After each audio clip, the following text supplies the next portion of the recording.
আজ আমাদের গ্রামেতে রক্ষা কালী পূজা। আসলে আমাদের গ্রামটা খুব একটা বড় নয়, আর 3-4 জায়গায় একসাথে পূজা হচ্ছিল বলে লোকও খুব কম ছিল এবছর।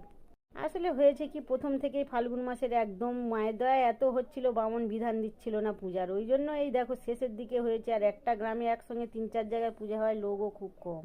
নয়তো প্রতি বছর 2-3টে প্রতিমা আসে, কিন্তু এবছর একটা হুট করে হওয়ার কারণে কেউ মানদও করে পূরণ করতে পারেনি বলে। আর এই যে দেখো প্রতিমা বরণ করার পরে আমাদের মন্দিরে তুলে দিচ্ছে সব ছেলেরা ধরে। দিনের বেলা হয়েছিল শীতলা পুজো, আর রাতে হয়েছিল ওই মা কালী পূজা। আর এই যে দেখো মন্দিরে দেওয়ার পরে এবার মালা পরানোর পালা শুরু হবে, সব লাইন ধরে মালা পরাবে যে যেমন পারে।